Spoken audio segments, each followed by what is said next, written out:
İmam Həsən əleyhissalamın mübarək həyatı. İmam Əli və xanım Fatimə-i Zəhranın ilk meyvəsi, ikinci İmam Həzrəti Həsən-i Müctəba, hicrətin 3-cü ili Ramazan ayının 15-də Mədinə şəhərində dünyaya gəlmişdir. Peyğəmbər Allah Taalanın əmri ilə nəvəsinin adını Həsən qoydu. İmam Həsən atası Əli və anası Fatimə-i Zəhranın tərbiyəsi sayəsində böyüdü. Babasının, eləcə də atasının məktəbindən elmi dərslər aldı. İmam Həsən təxminən 7 yaşında ikən Peyğəmbər dünyadan köçdü. Peyğəmbərdən sonra təxminən 30 il atası İmam Əli ilə birgə oldu. Atasının şəhadətindən sonra hicrətin 40-cı ilindən 10 il müddətinə qədər müsəlmanlara imamlıq etmişdir. Bəli, İmam Həsən Rasulullah kimi böyük bir Peyğəmbərin, İmam Əli və xanım Zəhra kimi ata və ananın qucağında böyümüşdür.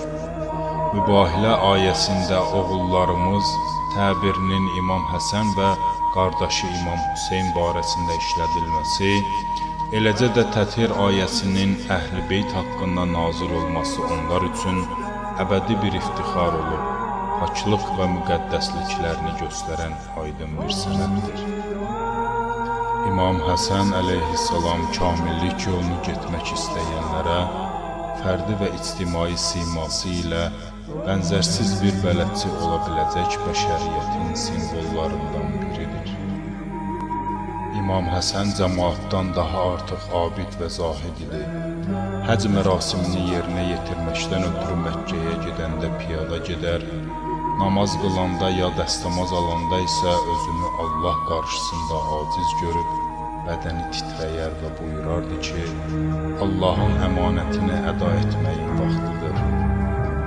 İkinci imam elm, təqva, zahidlik və ibadətlə yanaşı, öz dövrünün səxavətli şəxsi, məzlumların və miskinlərin köməkçisi kimi tanınmışdır.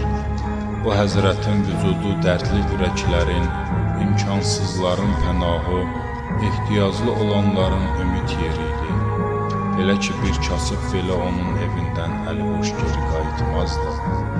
Qəlbi sınmış hər hansı bir şəxs dərdini ona açıb söyləsəydi, imam onun dərdinə mütləq bir məlhəm qoyardı.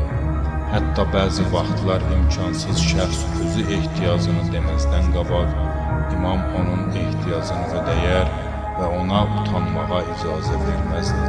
İmam Həsən əleyhissalam atasının şəhadətindən sonra Allahın əmri və atasının vəsiyyəti əsasında imamət məqamına nail oldu. Bu müddətdə Əli əleyhissalam və onun övladları ilə qatı düşmən olan, uzun illərdən bəri xilafətə göz dikən Muaviyə müharibəyə başlayıb İmam Həsən əleyhissalamın xilafət mərkəzi olan İraqa qoşun yeritdi. Tərəflər arasında müharibə başlandı. İmam Həsən əleyhissalamın ordu başçıları Muaviyə tərəfindən göndərilən yüksək məbləğdə pulla satın alındı və ordu daxilinə təfriqə düşdü. Nəhayət o həzrət sülh müqaviləsi imzalamağa məcbur oldu. İmam Həsən 10 il davam edən imamətinin bütün dövrünü son dərəcə ağır və şiddətli hadisələrdə yaşadı. Onun hətta öz evində belə təhlükəsizliyi yox idi. Nəhayət 50-ci hicri ilində Muaviyyənin təhriki və öz həyat yoldaşı Cövdə tərəfindən zəhərləndirilərək şəhid edildi.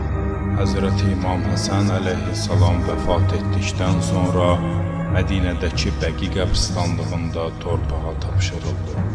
Allahın və Peyğəmbərin salam və rəhməti onun pak və təmiz ruhuna olsun.